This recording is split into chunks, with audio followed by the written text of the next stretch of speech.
Greetings, beloved, cosmic, multiversal, even soul familia.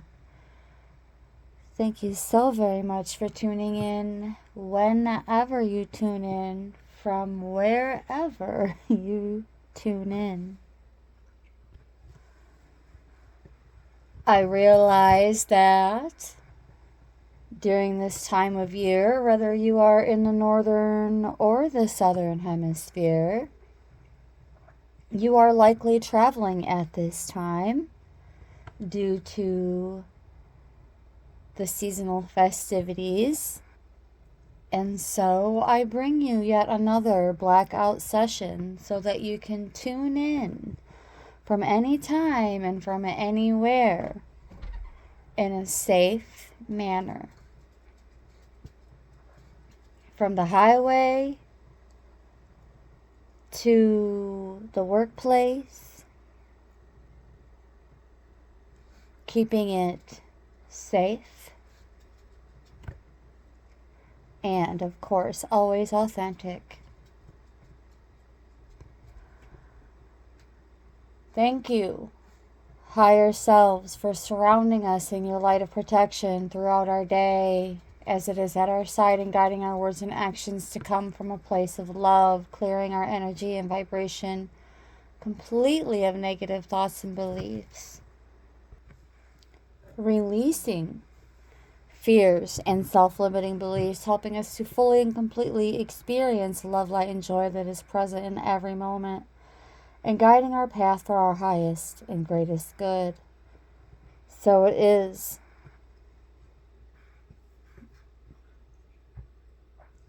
We are done with drama, worry, and negativity, cutting our cords to all situations and individuals that are not for our highest good.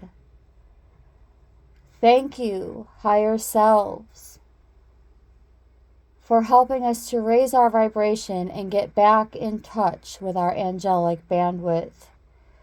Thank you, higher selves, for guiding us to rest, heal, and promote peace and happiness that we all so much deserve.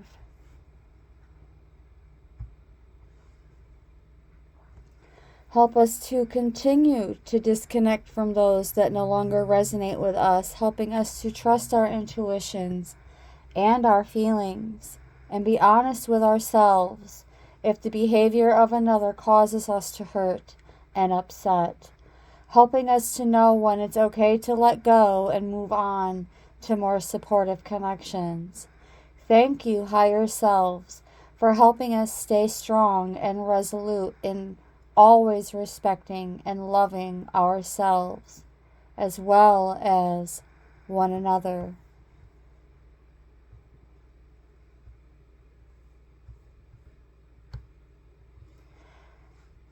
The universe has imagined it even better than we have. The universe has all of its information about what we like from us, and it has remembered every piece of it and has put it together in perfect formation. And so the things that are on their way to us are so much better than we even know that we want. And as we allow them, the essence of all these things that the universe knows that we are wanting make their way to us and appear in perfect timing for us.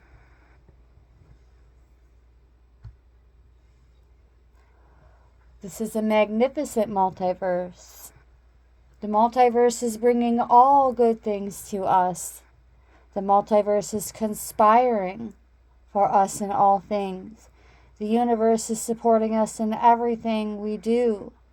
The universe meets all our needs. The multiverses know.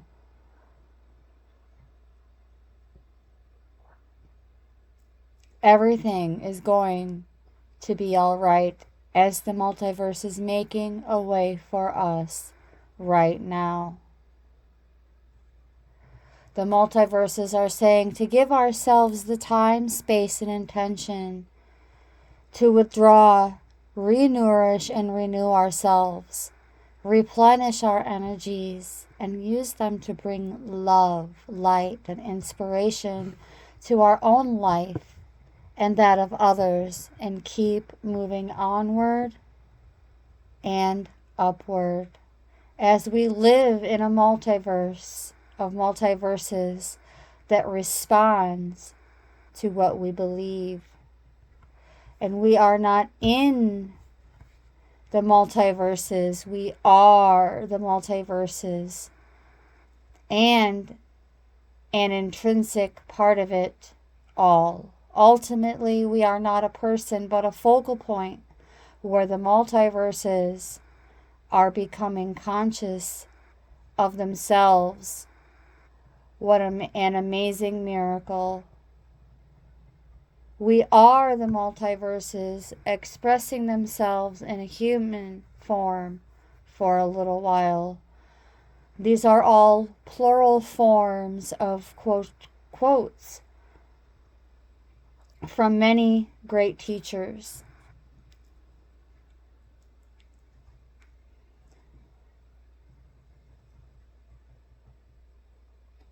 The multiverse doesn't understand that what we are thinking about all the time is something undesirable. It takes any thought we create as a request and conspires to manifest those requests.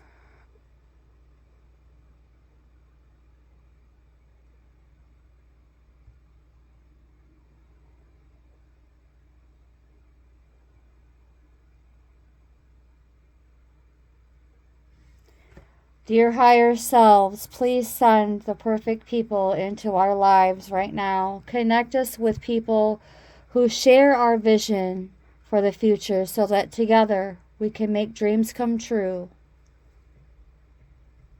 So we can make astral experiences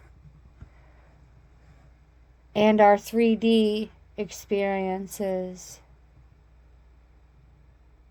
manifest in greatness for our highest and greatest good. And so it is.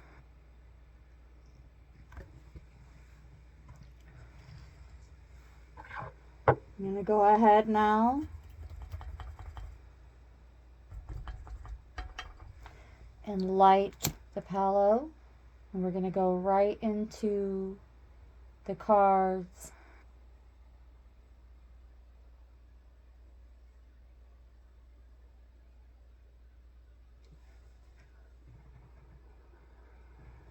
And here we go.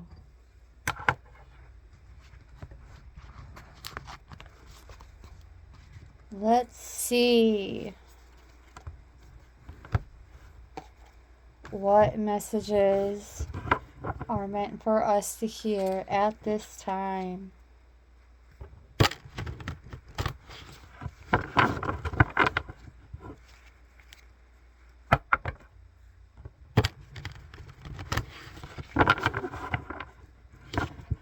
Focusing on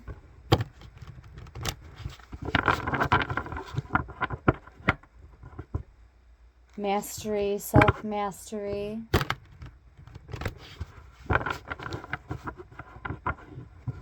golden nuggets and teachable moments that can guide us in our glow up.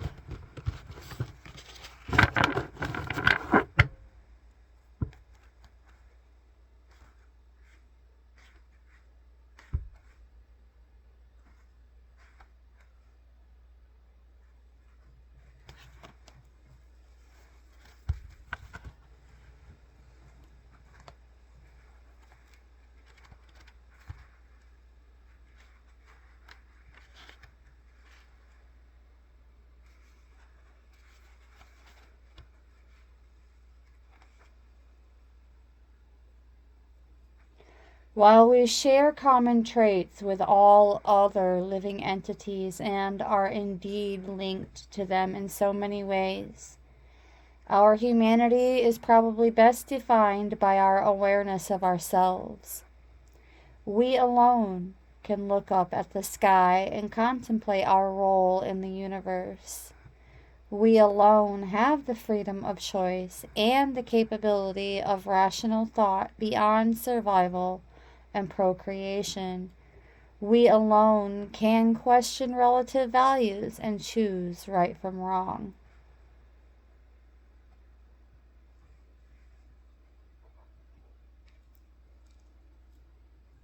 Our consciousness is both a blessing and a burden. It provides us with the ability to ponder and question. More than any other living entities, we have the capacity to consider variables and options for the future and to be either encouraged or concerned about the possibilities.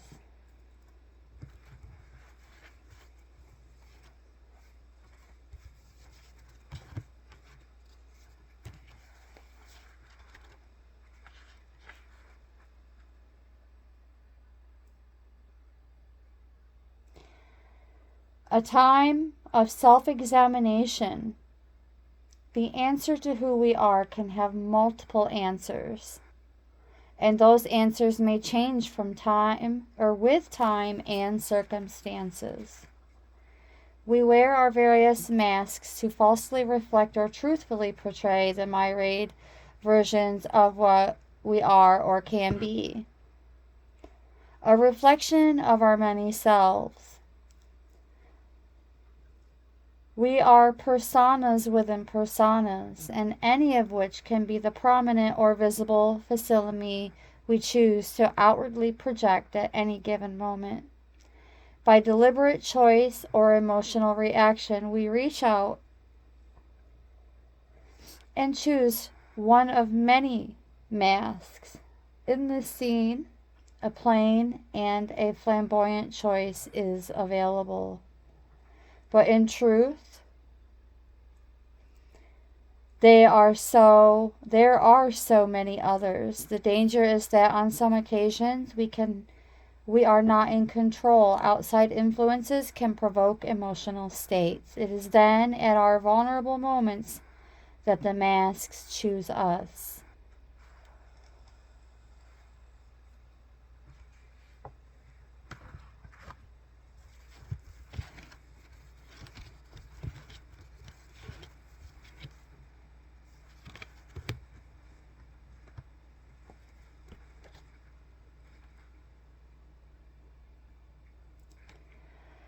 There may be no right or wrong. The view is the same, but its perception is different. Fresh ideas and experience sharing the same ideas, but a different vision. Two manifestations of the same person share a commonality. From the fresh, eager innocence of youth, the other from the calmer, sobering maturity of experience. Both grasp the same mask in unison. Their destinies entwined and ultimately inseparable. At some point, both will see the same vision.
Despite our differences, by changing our position, stance, or direction, we may find a common ground and jointly interact. This process is made easier when both sides participate in unison.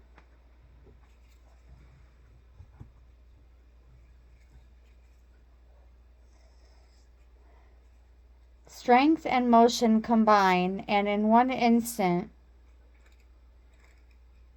a jester performs his dance, and he remains frozen in perfect poise. In his hands, he balances two masks of opposing shapes. Despite their fundamental differences, his dancing form positions them so their opposites are transformed, and their shapes now morph to one of complementary yin and yang harmony. Balance by default requires equality of purpose, position, and desire. Both sides of a pivotal point must consider the position of the other. If one side fails to cooperate, balance is lost.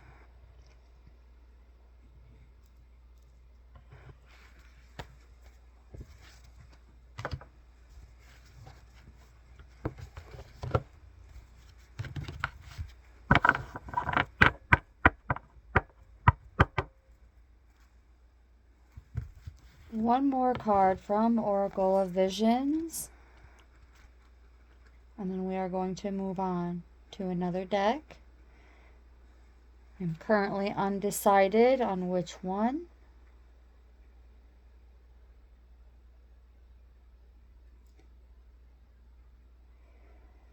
Purpose and direction, goals and plans for the future. Without these, our life would be stagnant and have little meaning. Having something to aim for, to achieve, to look forward to, no matter how small, is the difference between a day-to-day existence and living a fuller life. Reading, learning, seeing, experiencing something new, and setting goals is a journey to tomorrow. Even the longest journey starts with one first step. Consider your reasons why, the options, the chosen direction, and let your journey begin.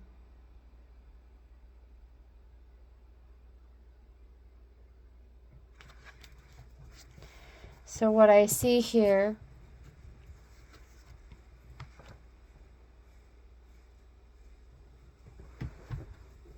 is a new mission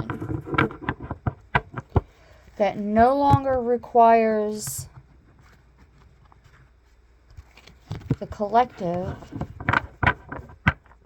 to work alone.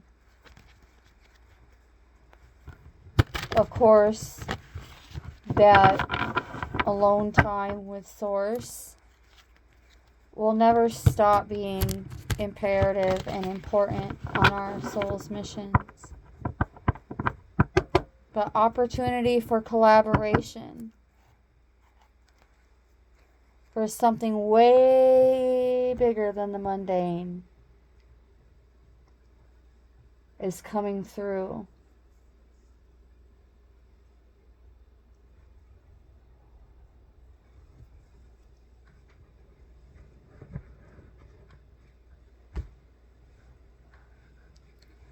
I'm feeling guided towards the wild unknown archetypes to determine what type of energy is going to be in our orbit for these collaborations, and perhaps even a teachable moment or two as they come from the cards. All right, here we go. We're doing an ethical shuffle.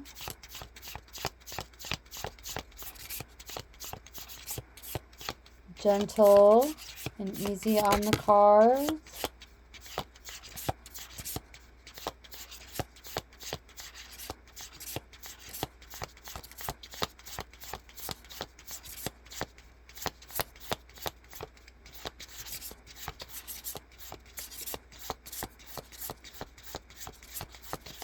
Almost there. Alright, alright, alright. Now we're going to go in and make a full pass. And whatever comes out, comes out.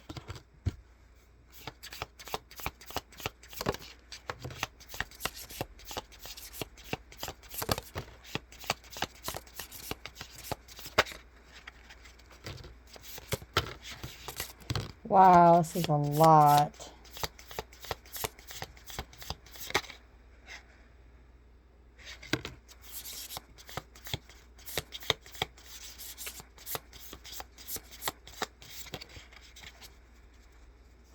All right, and here we go.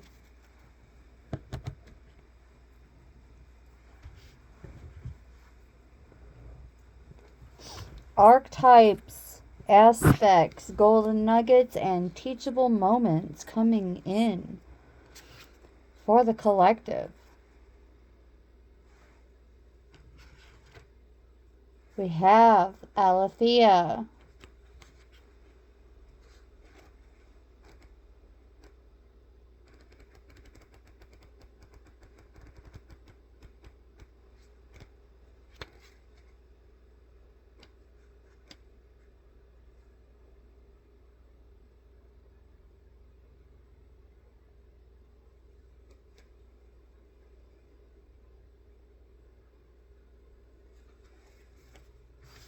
These collaborations are going to involve some kind of disclosure.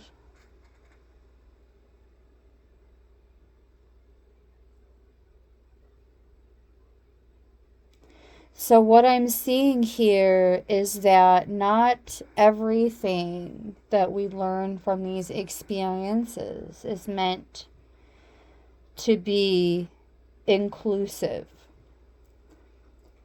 During these collaborations,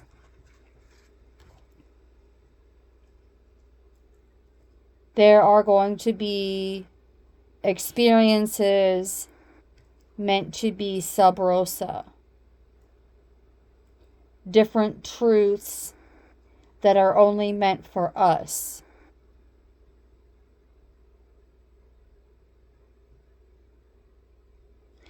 And we're going to be encouraged to step toward these acts of truth.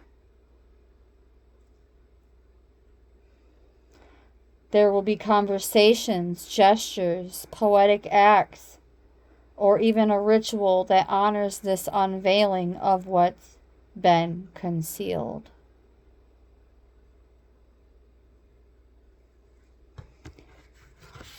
I'm going to go through all the cards that landed face up first, and then I will go through the ones that are face down and see if we can't just skim right through this. Next up, we have the box.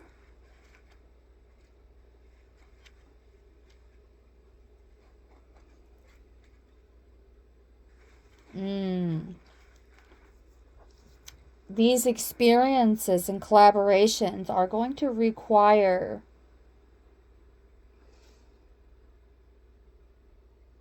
some kind of structure and order in place. And telepathically, I'm hearing situational leadership, where no one's the boss, but there will be certain tasks that are more ideal for some and that are more specific to the individuals. But again, it's because of, to understand situational meaning, leadership is to mean not so much about the degrees and all that, but who is a best fit for that particular position during that particular moment in time.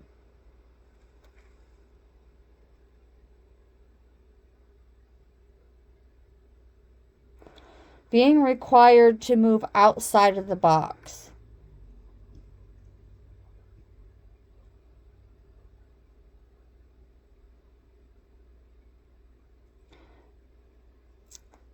I see.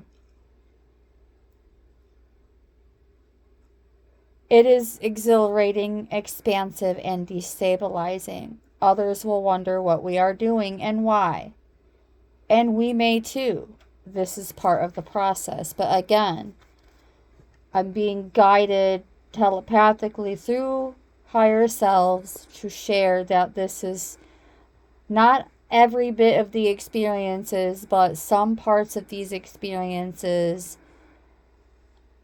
these truths being shared with us are not meant to be inclusive. They're only meant specifically for us or whoever is a part of these collaborations.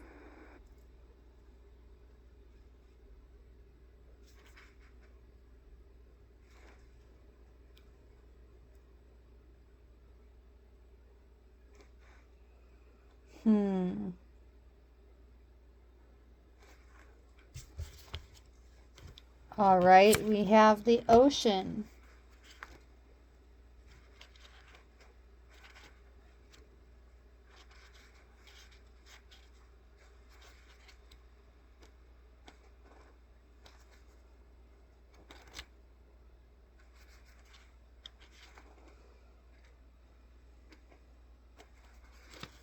Ooh, this is so good.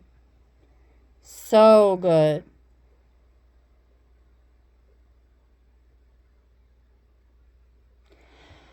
These experiences are going to be so deep. Like, these are like big picture, like astral collaborations coming into fruition in the 3D, becoming more tangible.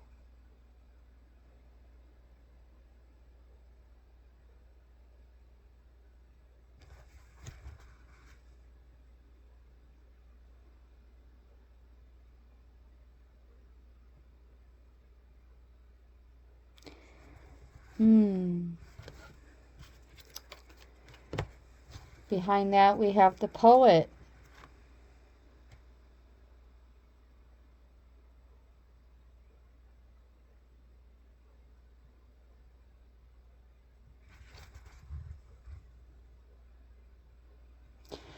So I'm getting that a lot of these collaborations are going to be like assignments involving oral traditions, spoken word, the power of the spoken word.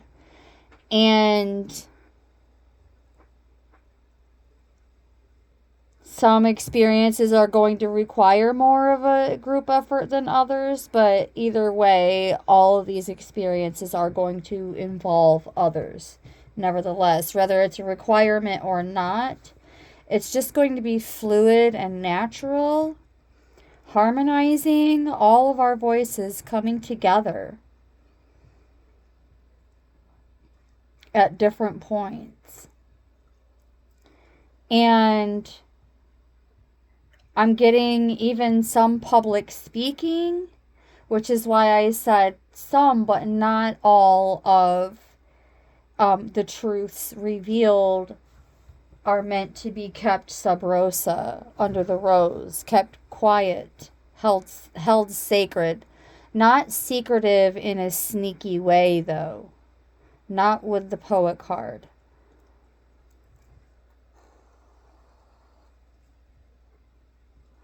We're actually being guided to not be discouraged. The words of the poet ring true for centuries to come, soothing the wounds of despair and violence that captivate our world. The poet's work is never finished. We're being guided to find our voices and trust that the wind will carry them. And these collaborations are going to be timeless. Like,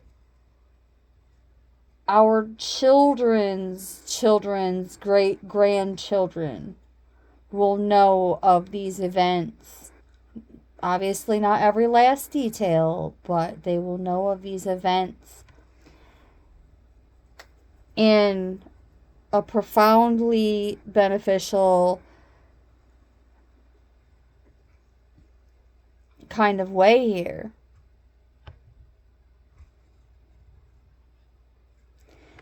And it will be felt immensely as we are being guided to seek out more spiritual truths in the darkest corners and carry them back for all to see. And again, confirming with the underworld that not everything that we learn through these experiences is meant to be broadcasted.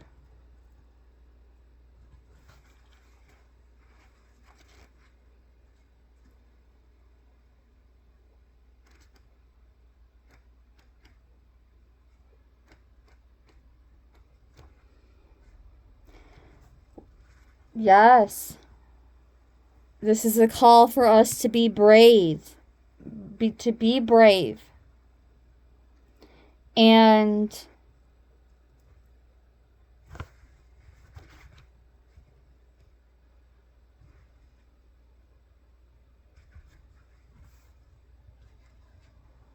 know that some of these experiences may require us to face shadows or deep-rooted fears, facing darkness and choosing light. And that is, according to the guidebook, the most profound calling of all. The underworld, or denying its existence altogether, is what gives its dangerous power. Traversing its forces us to bow humbly to the greater forces that be, while summoning the inner strength we previously underestimated. Take solace that the underworld subsumes everyone from time to time, making us deeper friends, more intimate partners, soldiers of light in our shadowy times.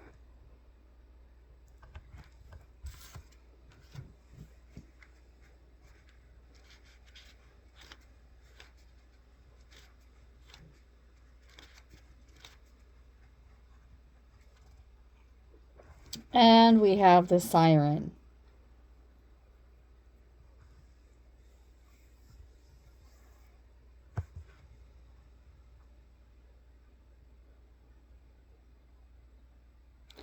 Whether the thing calling to us is ultimately good or bad is somewhat irrelevant. It's the journey that matters.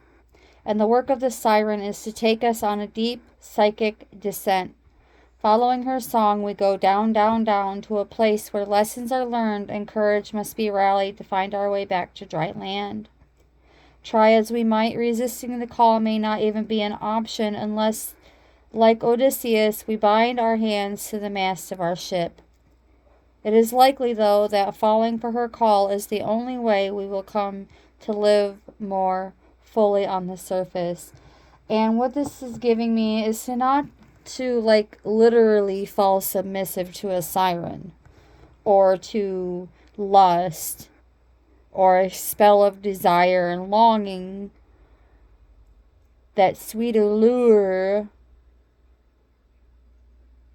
but more like embracing this call to action, to utilize our voices even more, to give more reverence to the power of the spoken word. But as my bro stars said this morning, to be also impeccable with our words and not aim to hurt others or, cause drama or gossip or or to just go really along with any of the low vibe, to answer the call to be courageous and not only embrace the call, but embrace our own voices as we come together and harmonize with one another.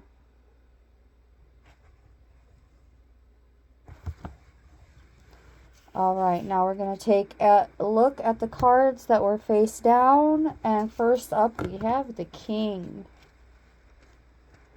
Number 11. Or excuse me, and number 12. Yes, this is divine leadership and service and nobility and benevolence.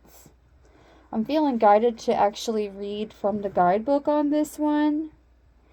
But otherwise, this is confirmation to what I was saying about divine leadership, but also situational, where everyone is a leader, a builder, a teacher. And it's like, I'm even seeing the talking stick and the talking feather being passed around with the understanding that the person holding the token is the speaker during that time, and the ones who are not holding the token are practicing the art and service of listening.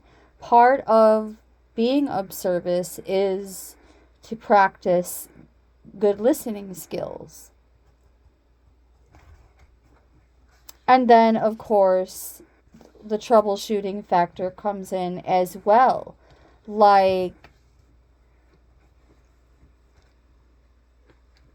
being a problem solver without being a doormat fixer. If our lives are imagined as a kingdom containing the entire spectrum of human experience, the king presides over it all. Through the lens of the king, we assess the state of our land, make decisions, and rule accordingly. Therefore, the king must be thoroughly and regularly vetted so as to avoid corruption. Recognize the dual nature of the king. He is either seated in benevolence and strength, guiding you towards peace, or he is oppressing the weak out of a need to control. There is not much middle ground. Some think of the king as the ultimate expression of the ego, yet the great kings of mythology and history serve from an egoless place. They take their throne with grace and humility, knowing the divine uses them as a channel to heal deep and long-standing discrepancies in the kingdom. See, that's where it's confirming what I was saying about being a good problem solver without being a doormat fixer type. Or coming off as that know-it-all who has an answer for every question or a solution for every issue. It's nice to say, oh yeah, I have a solution for every issue pertaining to my own field of mastery.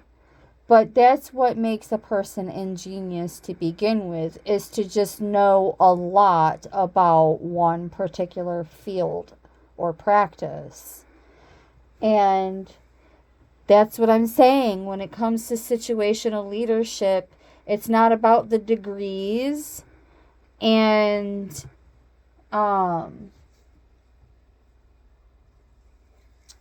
documentation, this, that, and the other. This is where experience is a major factor in the entire glow up. And this is a collective glow up that is occurring. But don't think it's going to be like we're all getting together for a rave and it's just going to be all good times and dancing and jumping around and, party time, excellent, rock on. No, like there are going to be serious moments where, we have to be able to listen well and retain and integrate. And it's like, although every single one of us are different, no one is in control. No one's ego is going to be overriding their behinds. And we're giving more reverence to the wave that we're riding in on. Interestingly enough, when we are a vibrational match to another and we're on that same wavelength, we are able to collaborate.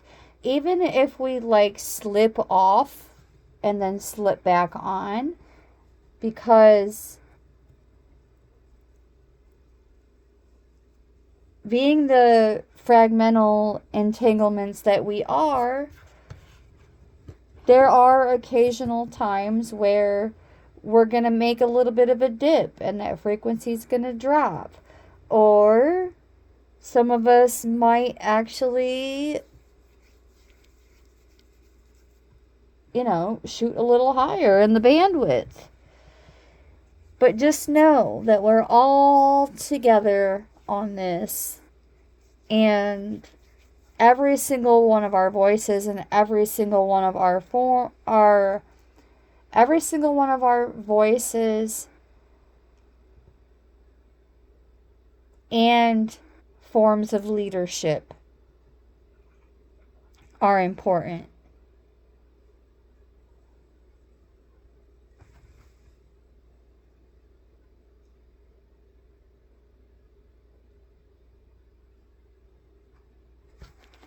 So,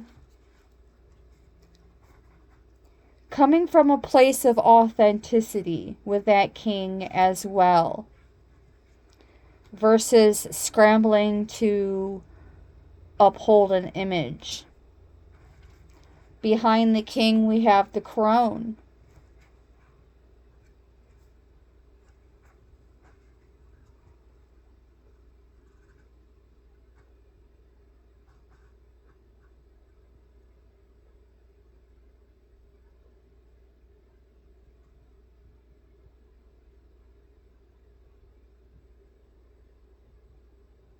I see. So the crone is here to assure us that every single one of our experiences are extremely important in this. It's like we're all sages coming together, well seasoned and cultured, coming together. But it's like, although we're on the same bandwidth and aiming for the same bandwidth, our differences are what make the experience altogether that much better and harmonizing. Because if we all had the exact same voice, we wouldn't be able to harmonize. It would just be monotone.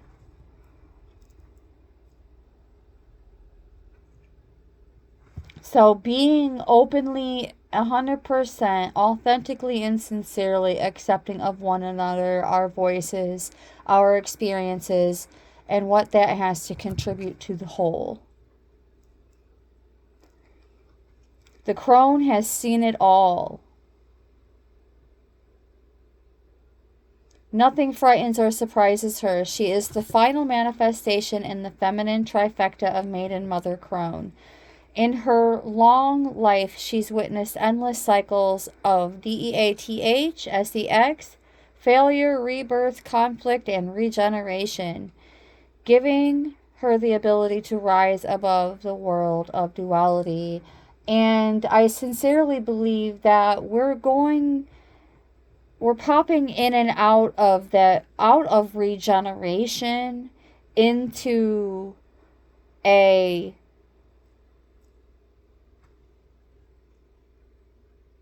type of new to us, and this is why it seems unconventional to us, type of relationship.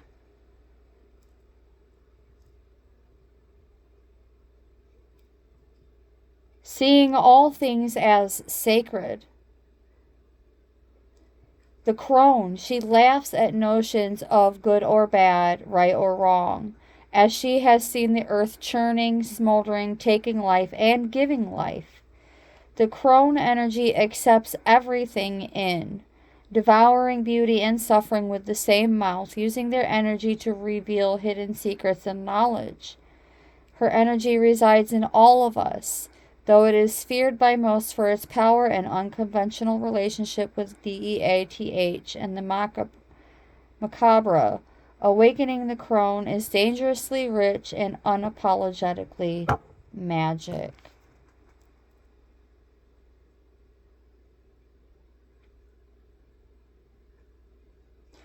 So, letting go of our differences, rejecting nothing, loving all.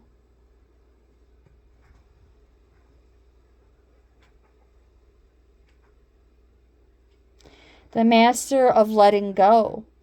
So also as we come together, being more open to others' golden nuggets of wisdom, intuitions, clairvoyant experiences, even according to when the crone is in the light or upright. Behind that we have the pilgrim.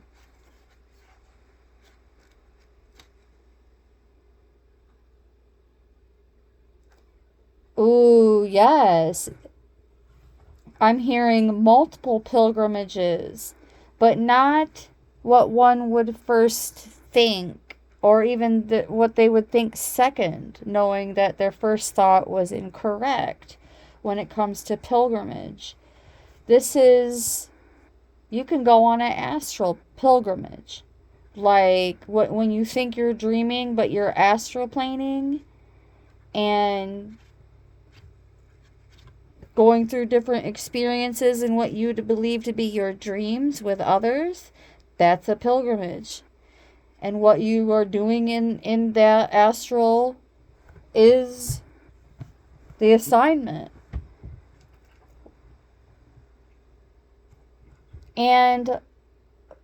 But I'm also getting a more rational, reasonable, and logical explanation for this, as there are going to be times when the collective is actually coming together in the mundane material world. Learning more from each other, growing with each other, adapting together. And where the unconventional part comes in is that our studies are based on what we are learning from each other and not and what we're learning from one another, but also being out in nature together, I'm hearing.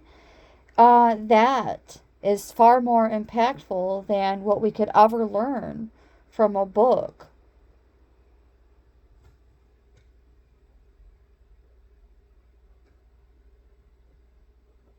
Seeking wisdom, experiences, and meaning in the farthest reaches of the globe and the deepest regions of the spirit. So, yeah, as I read from the guidebook, it's clarifying what I just said. Both.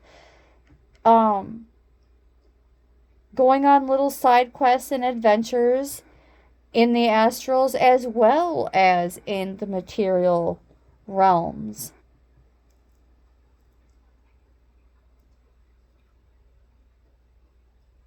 Others will wonder when the pilgrim will settle down and claim a more conventional life, but the pilgrim knows that the heart belongs in motion. Where there is motion, there is freedom, expansion, and growth. Responsibilities, social conventions, and logistics lull us to sleep, and soon the pilgrim becomes veiled in the slumber of the day-to-day. Yet when this archetype awakens, it rallies our sense of adventure and leads us out the door towards a new reality. With the pilgrim at your side, you will never lack courage, nor do you need every amenity. Travel light, travel soon. Your spirit needs it.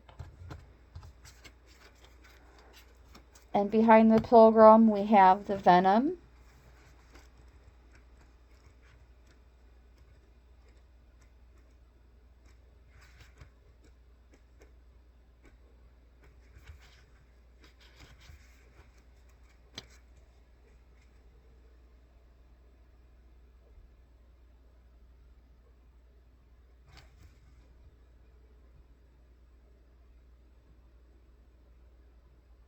When you harm another, you harm yourself. Keep in mind this goes for our earth as well, with cosmic consequences. So during these pilgrimages, these collaborations, we're being guided by the Venom archetype to be mindful of our spoken word and choose honey over venom.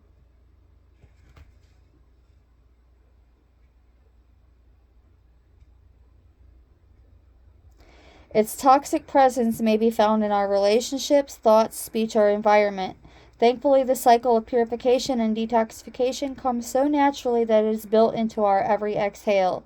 We breathe out carbon dioxide and the plants return it to us as oxygen. Archetypal venom is rarely remedied as easily, however, and it can come in potent forms and quantities that are deeply damaging to us and the world. When the venom card appears, there is a harmful substance in our psychic realm that must be identified. Perhaps our words have a sting of poison about them. Perhaps a relationship is slowly draining our reserves. Acknowledgement is the first step. Change is the second. The remedy will reveal itself in time, and with it, forgiveness. So, I'm not actually getting that any harm is going to come from these encounters and collaborations. Again, I'm getting that is more involving if there are already disagreements, it's going to be easily resolvable, and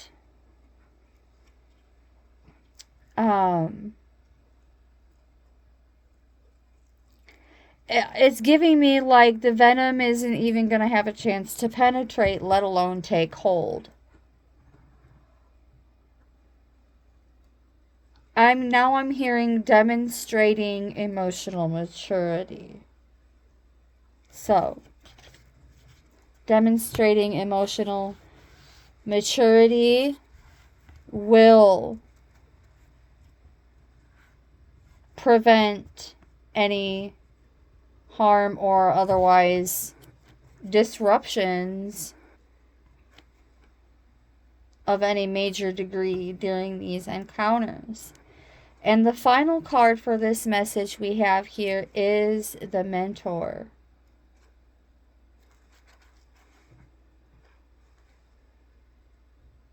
Becoming more focused, clear, bright, and remaining a student, which means also that we will be required to always practice the art and service of being a good listener. Listening with our ears, but also listening with our eyes, listening with our heart. Listening with our heart, I just heard.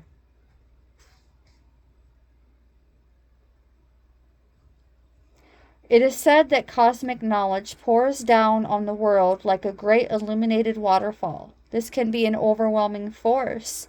The true teacher, though, is said to be able to hold this flow of wisdom at bay while the student sips from a focused stream. The mentor archetype has a gift for reading the room, for sensing the exact ingredient that will stimulate growth within the student, whether pleasant or painful.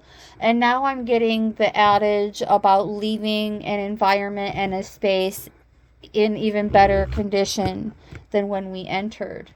That is going to be extremely important during these collaborations.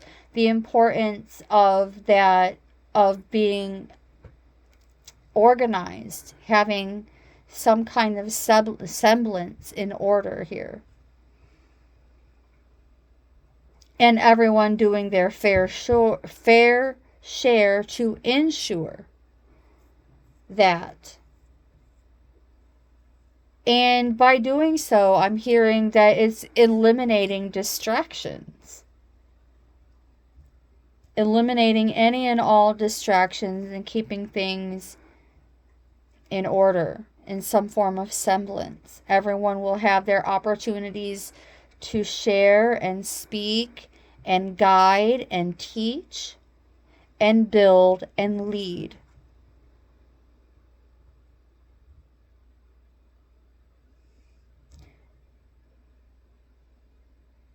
The mentor may appear aloof or available, harsh or tender, humorous or rigid. Their gift is to know what serves the soul.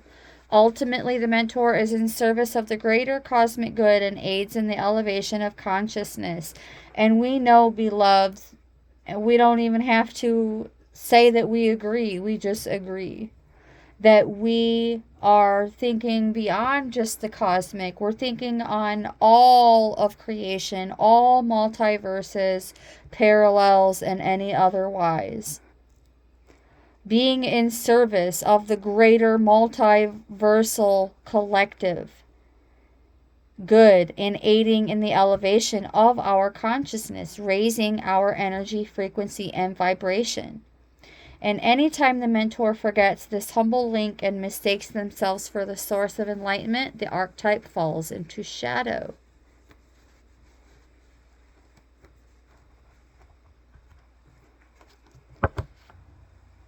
So now we're going to go into the mystical shaman oracle. One full pass for our closing messages. One full pass, whatever comes out. Oop, that one hit the floor, so it's coming to the door. Okay. So we're going to go over the one that hit the floor first, and it is magic. Magic, and the number 33.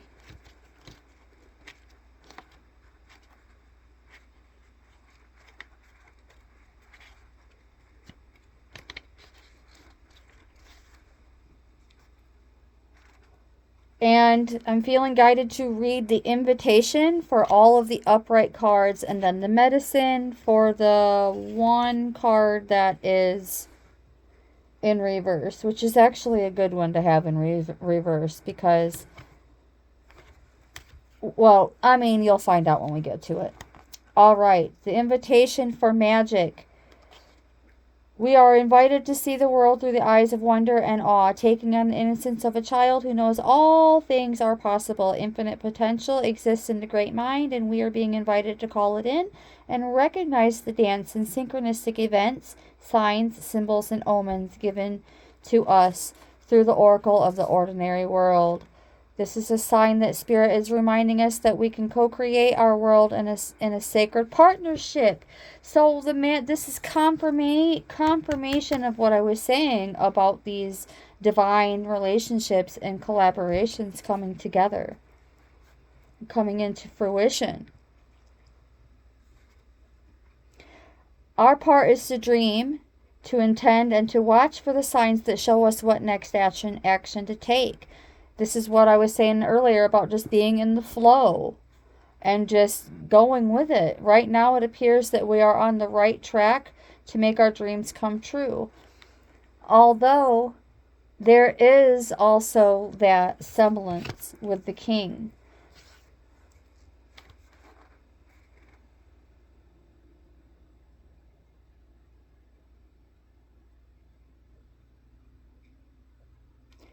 Great Spirit is listening and acting on our behalf. Pay attention. Magic gives birth to miracles. And then we also have the Andean cross.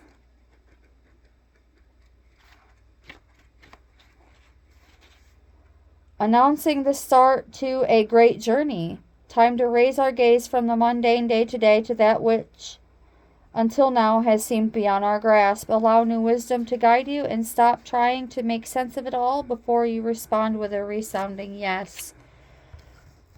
Even more confirmation of what came from the wild unknown archetypes. So far, everything is just confirmation coming from the mystical shaman oracle. And then next up, we actually have completion, but it is in reverse. So we're going to read the medicine for that. Clinging to the old form will bring only decay. When fruit is left too long on the vine, it rots. You know that it's time to move on, yet are reluctant. Do not be afraid of hurting anyone's feelings. Remember that you are responsible for your actions, not the actions of others. Mourn what is lost so you can move on. Do not be sad. Be like the sun at midday, who shines brightly, neither longing for sunrise nor dreading the dusk. So as we embark on these pilgrimages, there's going to be times when we're going to have to decide whether or not certain company is meant to go along for specific pilgrimages. It's not that big of a deal. It's really not. And the number 8, the circle, is the closing card. Reading the invitation as it is in the upright. When the circle appears, it reminds you that you are connected to everything and everyone, including the Spirit. Spirit's essence beats in your heart and inspires you to co-create your world, knowing that you count, that you have purpose in this world. Imagine even a smile to a stranger can change the course of a life. When the circle invites you to dance in the sacred steps of life, know that your work, your love, your service brings greater value than you can know. Stay the course, keep dancing, and all will be well.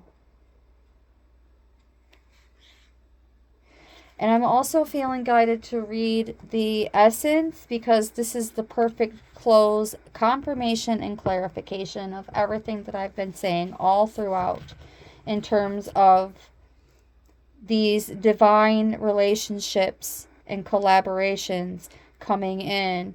2025 is already a banger in the books, beloveds. I can see it. Unification, interconnectedness, and a sense of continuum in what this card is, what this card implies. And that explains very much so why the completion card is also in reverse. Because our work is never done, beloveds. It's like when we complete one mission, we're on to another, or when we complete one side quest, we're on to another, or when we complete one assignment, we're on to another, and they're all interconnected. So this is why I say that it's like there is no finish line. And we are energy. We are a continuum. We are always connected. This card reminds us of the cycles of life and the evolving self, ever changing and always connected. Human, spirit, nature, the cosmos, the intrinsically connected. So this is clarifying that these unions, these unifications are part of our destiny, but not so much our destiny as like some kind of outcome, but as our journeys together, as we co-create new earth, moving onward and upward, guiding one another, teaching one another as forever teacher students. And every voice matters. Every voice counts. As we come together, that is how we harmonize. See you in the astrals. And until next time, thank you so very much for tuning in, beloved Cosmic Familia, with much gratitude and appreciation. Brightest blessings.